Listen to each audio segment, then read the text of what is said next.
Caros irmãos, uma boa tarde.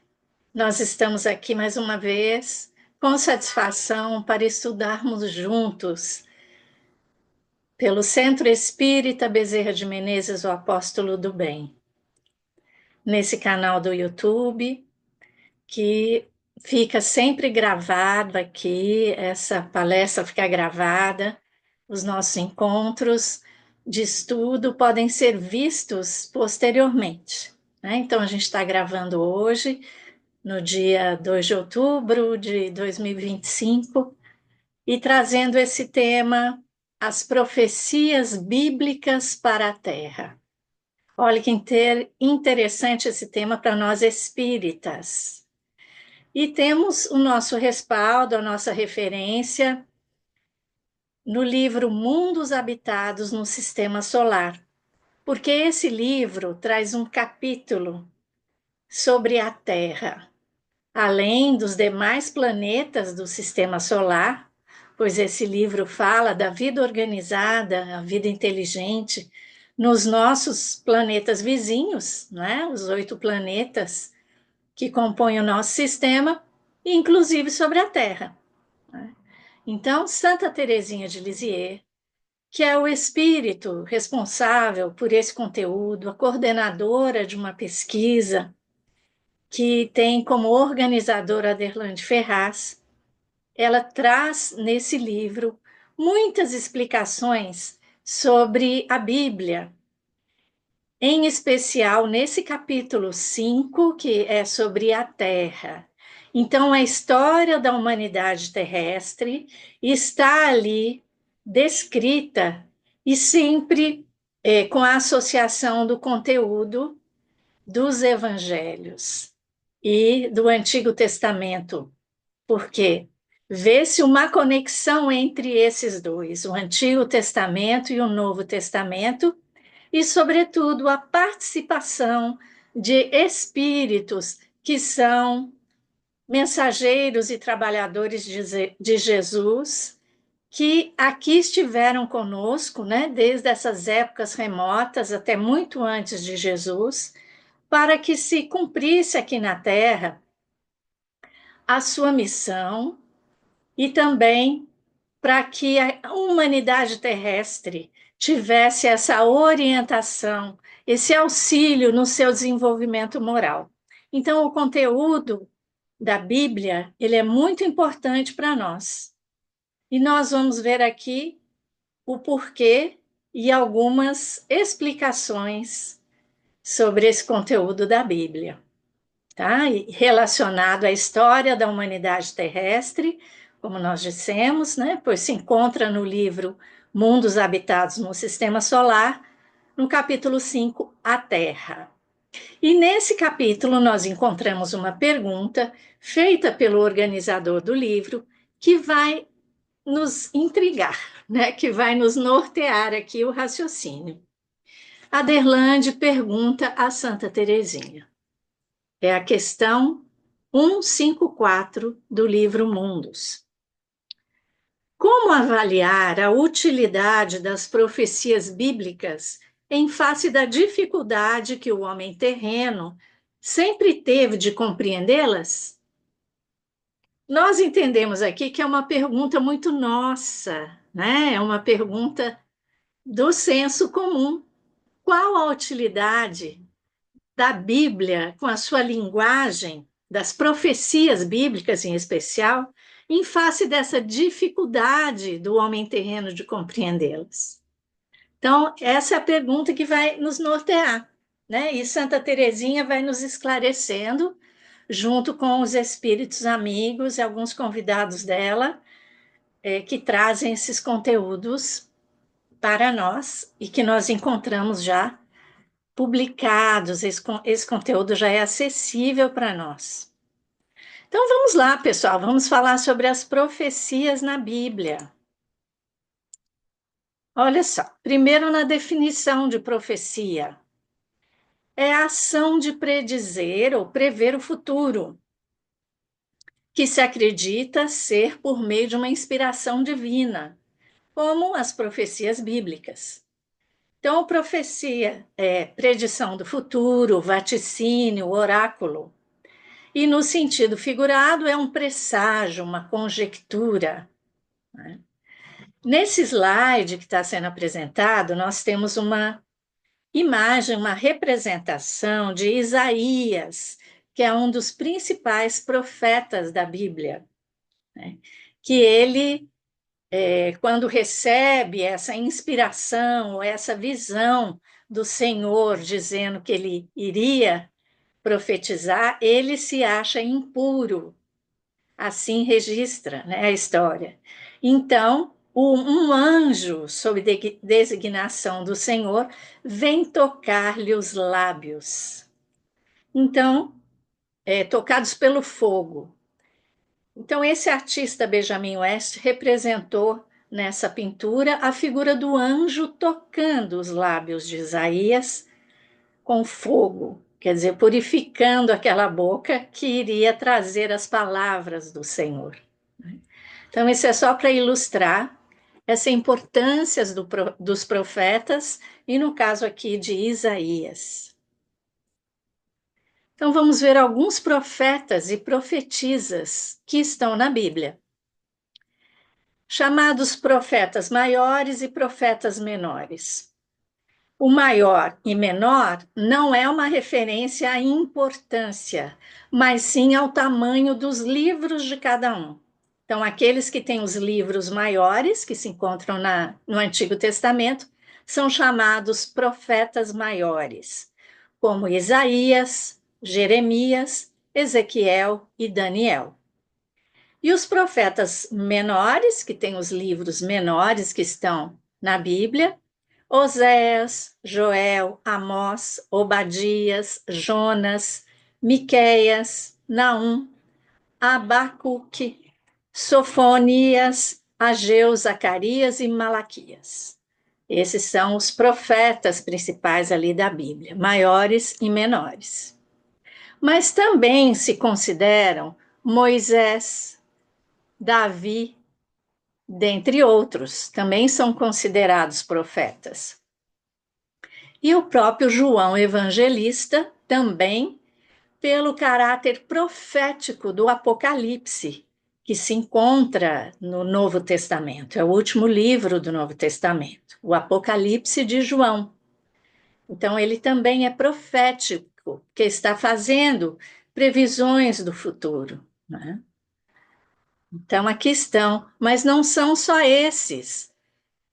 Então, anotamos ainda aqui, né, que Mateus, no capítulo 5, versículo 11 e 12, diz que muitos profetas foram perseguidos por causa de suas profecias. Então, os profetas também foram perseguidos por trazer a palavra do Senhor. Mas temos também as profetisas. Então, não eram apenas os homens, as mulheres também se destacaram como profetisas na Bíblia. A primeira mulher a ser chamada profetisa na Bíblia foi Miriam. Temos Débora, juíza e profetisa, que liderou Israel na guerra. E outras como Hulda, Ana, Sara, Xana, Abigail, Esther e outras figuras femininas com dons proféticos no judaísmo. Então, isso tudo se encontra, esse conteúdo todo, esses livros, né, se encontram no Antigo Testamento. Além desses que a gente já citou, como profetas maiores, profetas menores, Moisés, Davi, João Evangelista. Vamos conhecer, então, essas características da Bíblia. Nós temos aqui, no Antigo Testamento, 73 livros, diferente da Bíblia protestante, que tem apenas 66, né? Os protestantes não consideram alguns livros da Bíblia. E temos o Novo Testamento com 27 livros. E para o nosso entendimento aqui das profecias bíblicas na história da Terra, é interessante sabermos a idade desses livros, né? O Antigo Testamento, ele foi escrito de 1500 a 500 anos antes de Cristo. Então, aqueles profetas já estavam falando sobre o Messias lá 1500 anos atrás, desde 1500 anos atrás. Ao passo que o Novo Testamento, né, depois da vinda do Cristo, foi escrito de 50 a 100 anos depois de Cristo, depois da passagem de Jesus aqui pela Terra, tá? Então é importante para o nosso estudo guardarmos essas referências de data, né? O Antigo Testamento, ele foi escrito há 1500 anos atrás, até 500 anos atrás, enquanto que atrás, ou melhor dizendo, 1500 anos antes de Cristo, e o Novo Testamento de 50 a 100 anos depois de Cristo.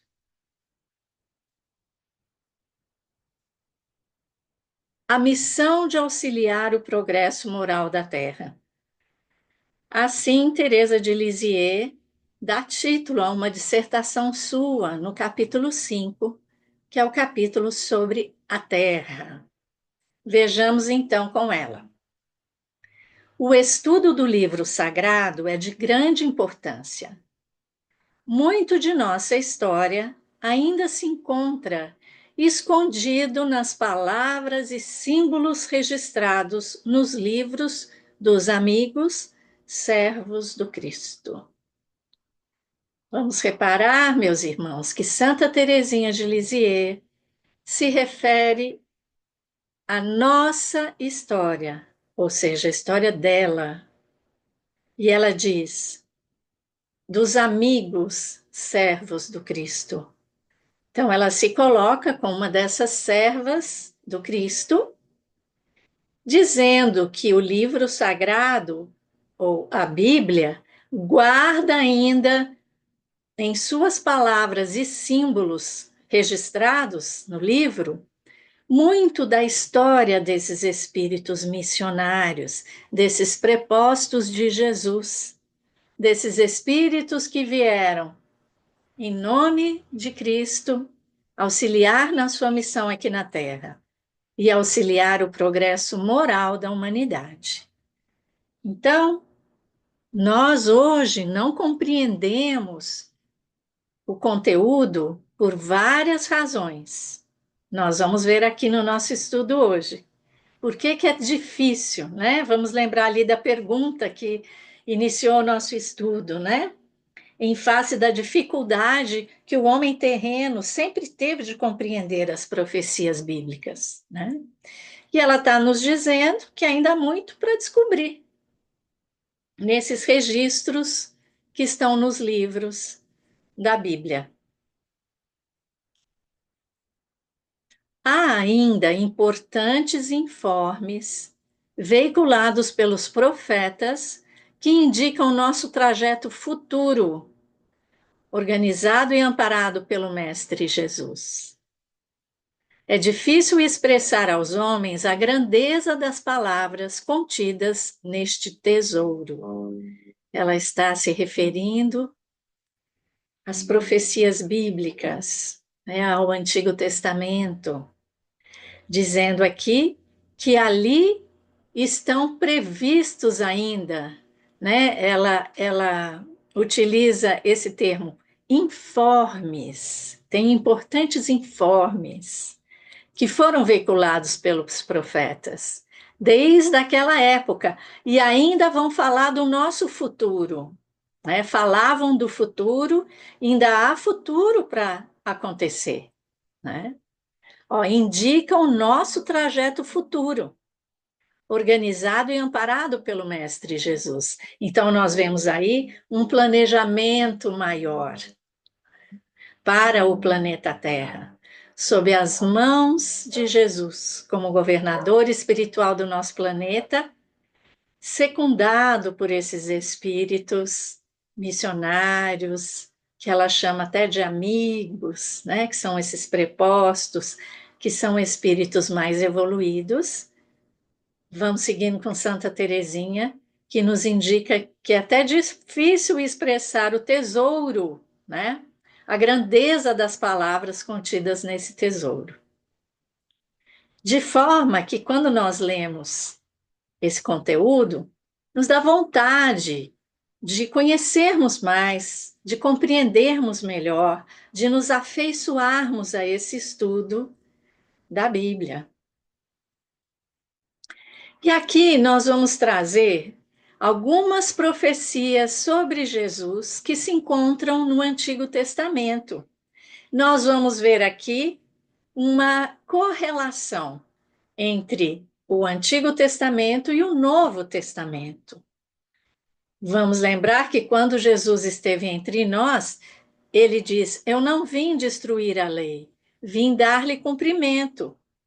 De que lei que ele se referia? A que lei ele se referia? A lei mosaica, a lei que já estava nas escrituras daquela época e que os homens conheciam, né? Conheciam em especial, o povo hebreu conhecia o conteúdo das escrituras, a lei mosaica, né? Então Jesus veio dizer: eu não vim, eu vim cumprir a lei, né? E não derrogar a lei. E aí nós vemos o Antigo Testamento. Vamos ver aqui algumas passagens de Salmos, Zacarias. Olha só. Abrirei os meus lábios para proferir parábolas e publicarei enigmas dos tempos antigos. Isso encontra-se em Salmos, Salmo 78, versículo 2, que está fazendo, que nós encontramos referência em Mateus, capítulo 13, versículo 35 no Novo Testamento. Jesus não fala? Eu lhes falo por parábolas, né? E vejamos Zacarias no capítulo 9.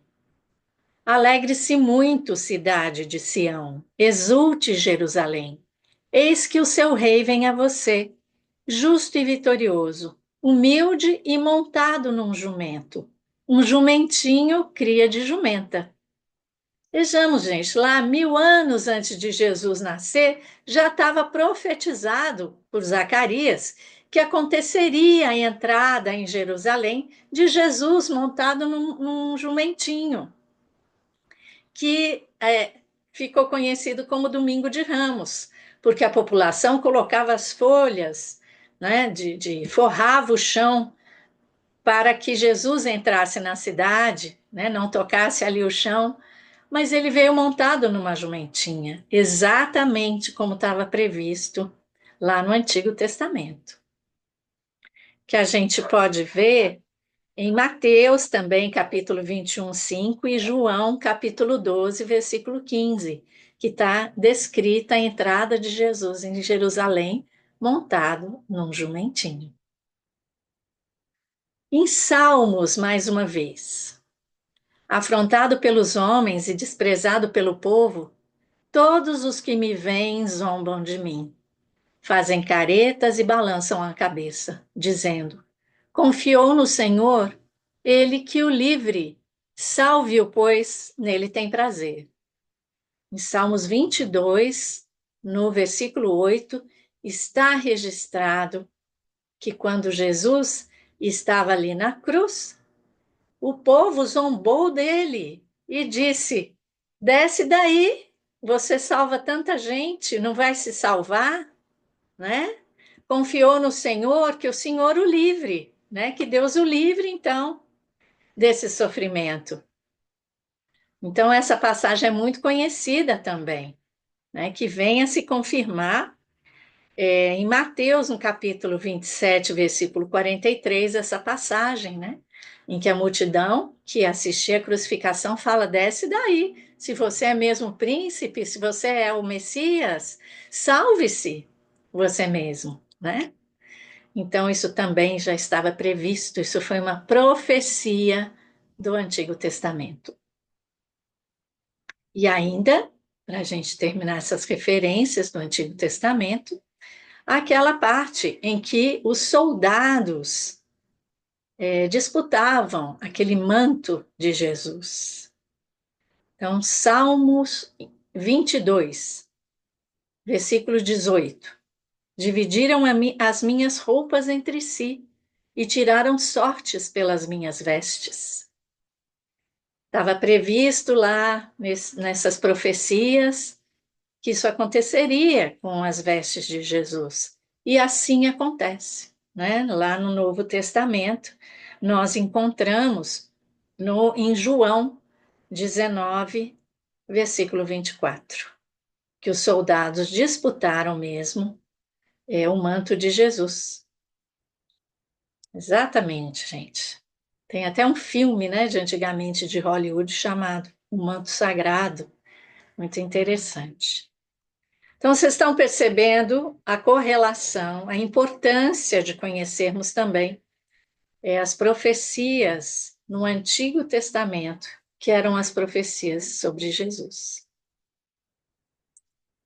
Mas vamos entender um pouco da linguagem figurada, ou expressões metafóricas, que estão na Bíblia, né? Linguagem figurada, as expressões metafóricas que estão na Bíblia. Que isso pode nos dar uma pista do porquê essa dificuldade de compreender. Se nós formos pegar ao pé da letra, vai ficar sem sentido. É preciso extrair o espírito da letra. Não é assim que o espírita já se acostumou a compreender e fazer o estudo, tirando o espírito da letra. Então, nós vamos trabalhar aqui a pergunta 143 do livro Mundos Habitados no Sistema Solar. Vamos ver aqui juntos. Nós vamos trazer a pergunta, mas antes vamos falar um pouquinho sobre essas expressões metafóricas. O que é isso? Né? Por exemplo, quando Jesus diz: Vós sois o sal da terra. Ele não estava querendo dizer que nós somos sal, feito de sal. Né? Isso é uma imagem, uma figura de linguagem, é uma expressão metafórica para dizer da importância do sal na comida, né? Porque sem sal não dá para comer, é ser insosso, né? Então Jesus fala: Vós sois o sal da terra. Não é porque nós éramos sal, né? Quando ele diz dele próprio: Eu sou o pão da vida, né? Então Jesus não é um pão que nós vamos comer. Então dá para entender que aí tem uma figura de linguagem, uma expressão metafórica.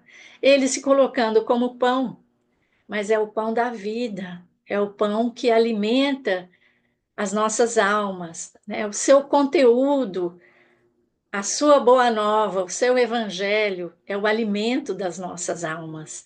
Então, dizer eu sou o pão é uma linguagem metafórica. Ele está querendo dizer outra coisa, não é isso? E também quando nós encontramos o registro que Jesus, conversando com Nicodemos, diz: é preciso nascer da água e do Espírito. Né? Então, dá para a gente se debruçar nessa expressão, né? O que quer dizer nascer da água, o que quer dizer nascer do Espírito, quando na realidade Jesus estava falando aqui da reencarnação e de uma forma também transcendente, nós podemos analisar essa passagem, né, quando ele fala que é preciso nascer do Espírito, né, falando ali da renovação da criatura, né, do deixar o primitivismo, né, de desfazer as amarras do homem material, né, valorizando o espírito, né? Valorizando a evolução moral, intelectual. Ele está falando aqui de evolução, não só de reencarnação. Então, é muito grande o conteúdo dessa simples frase em que ele usa uma linguagem metafórica para falar coisa transcendental, né? Questões transcendentais do espírito, de conteúdo profundo. Vejamos que é uma frase simples: é preciso nascer da água e do espírito. Né? Então, encontramos aí essa linguagem metafórica, são figuras de linguagem.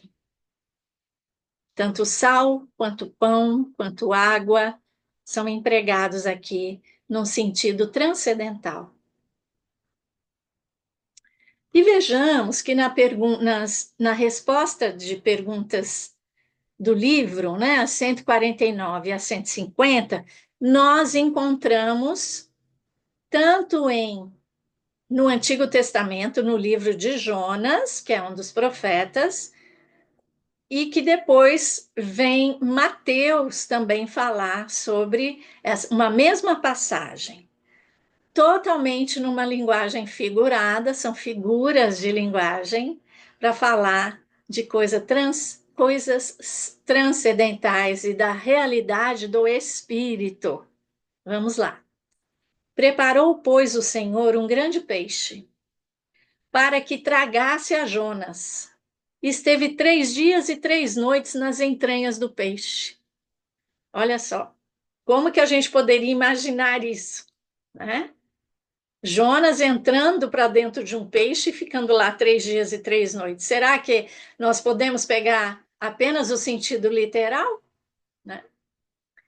Mas vejamos em Mateus. Pois como Jonas esteve 3 dias e 3 noites no ventre da baleia, assim estará o Filho do Homem, 3 dias e 3 noites no coração da terra. Nossa, parece que complicou.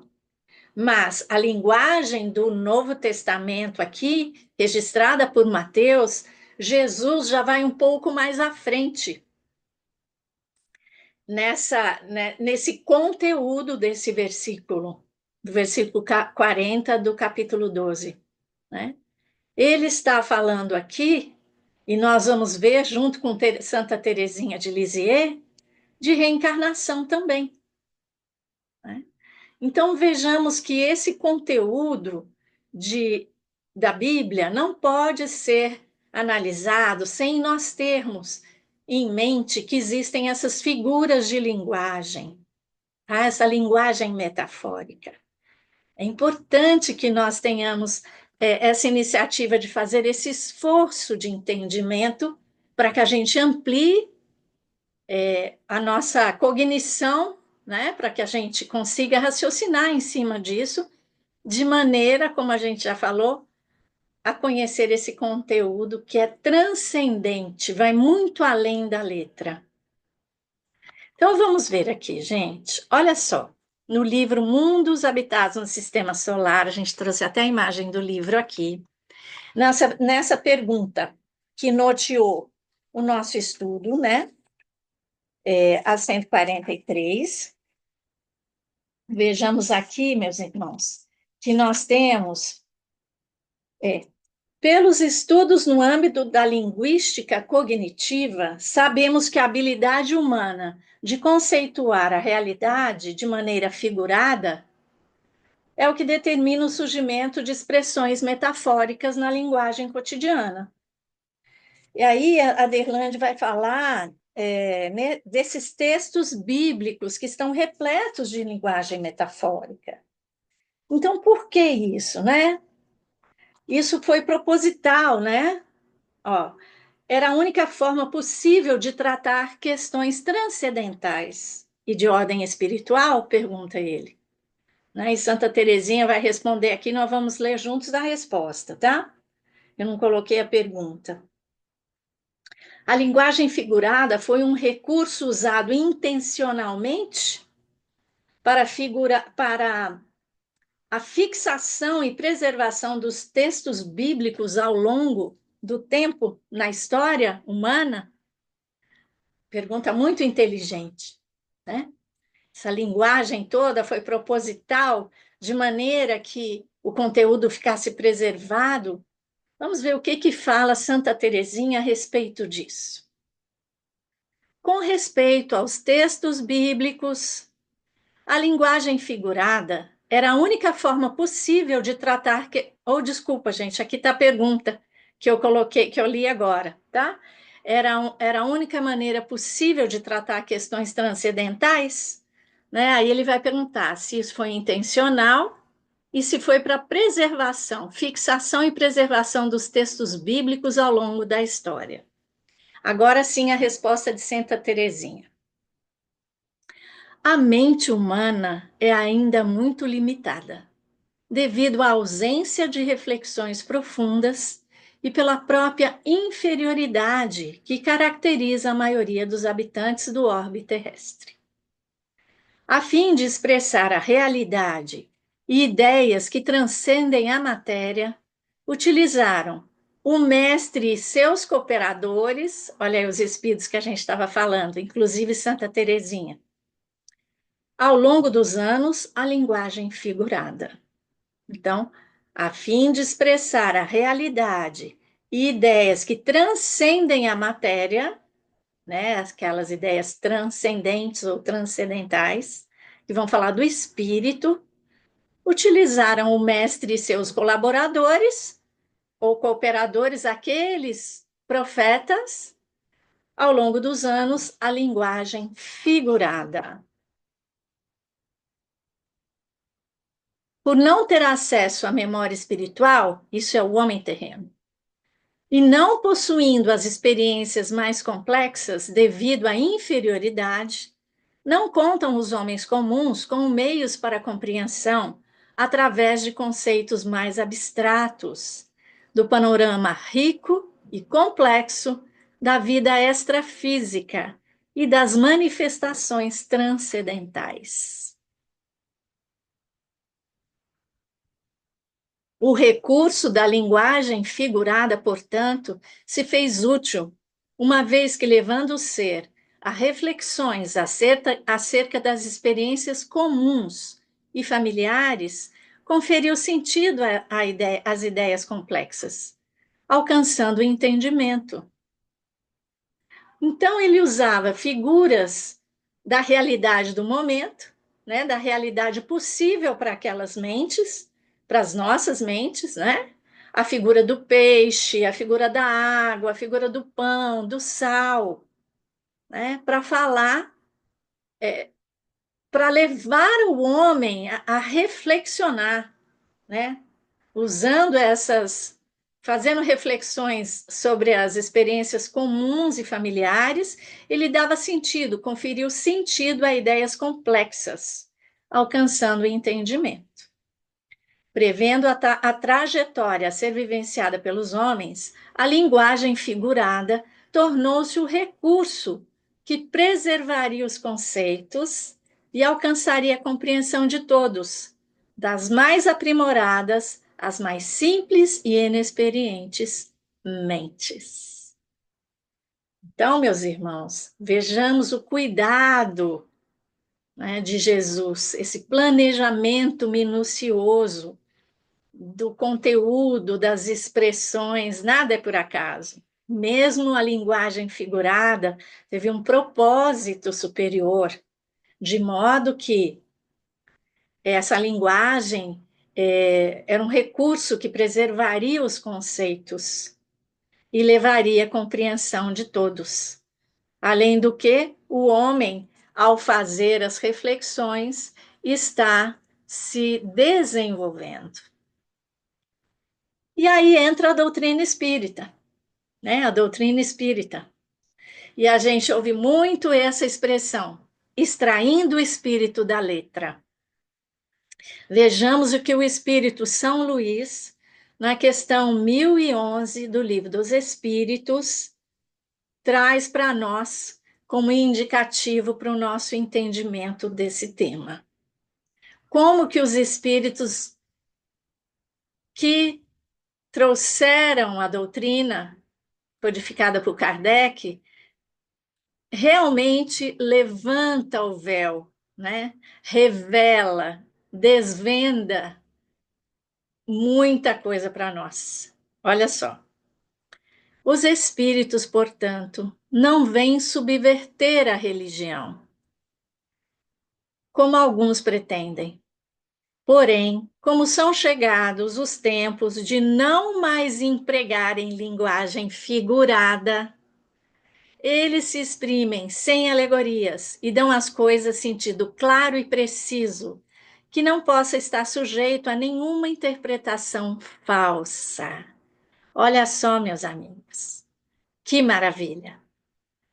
A doutrina consoladora, a doutrina da luz esclarecida, da fé raciocinada, onde não há mistérios, não há dogmas. Os espíritos disseram aqui claramente as palavras de São Luís. Porém, como são chegados tempos de não mais empregarem linguagem figurada, olha só, vejamos aqui o conteúdo do livro Mundos Habitados, Santa Teresinha de Lisieux vindo desvendar, nos ajudando a compreender por que a Bíblia tem essa linguagem que parece indecifrável. Nós estamos aqui no estudo tentando compreender um pouco melhor e encontrando aí uma lógica. Isso tem um propósito. E a doutrina dos espíritos é a luz que se joga sobre os evangelhos, sobre o Antigo Testamento, para que nós venhamos a compreender a vida extrafísica, a vida do espírito imortal, a criação divina, o cosmos, o universo de Deus, a evolução do espírito e todas as possibilidades e capacidades do espírito que todos nós temos a desenvolver. Então, realmente, Santa Teresinha chama de tesouro, né, o conteúdo da Bíblia, e que ainda tem muito a ser compreendido por todos nós.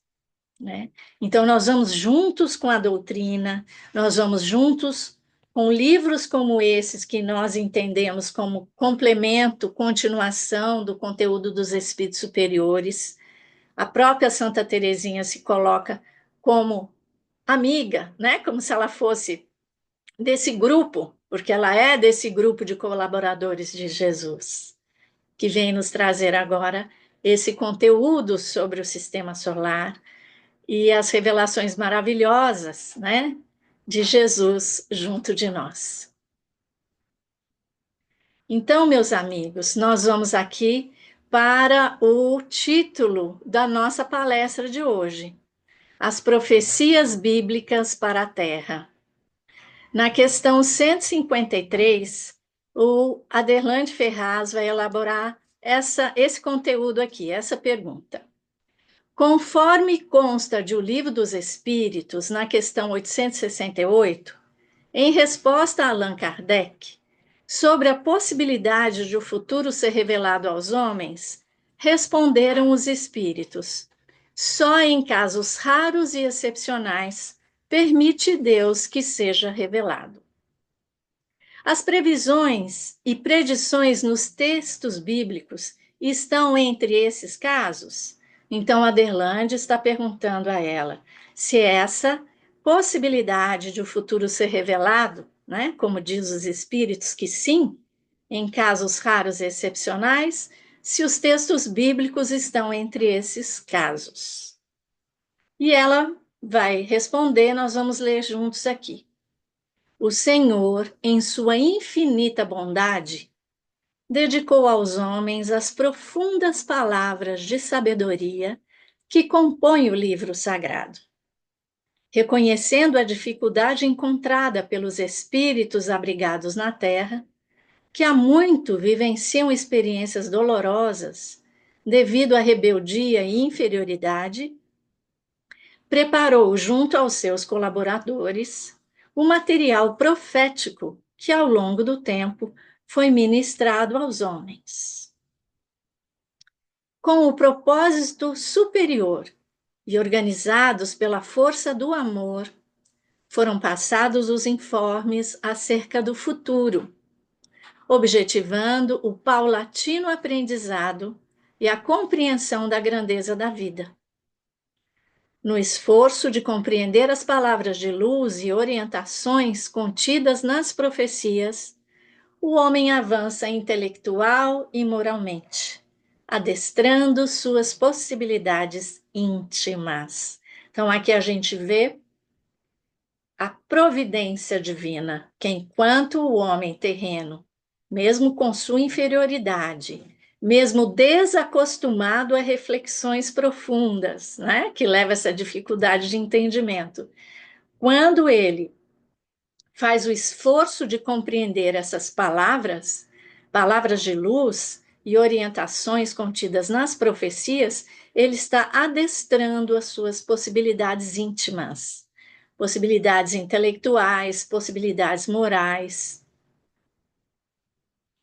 E Santa Teresinha ainda diz: ao reconhecer a veracidade das instruções proféticas, que culminam no cumprimento das previsões, tem o ser a prova da existência de Deus e da complexidade que extrapola a vida na Terra, sensibilizando-se para as questões graves da existência. Santa Teresinha, no capítulo 5, página 153, a Terra.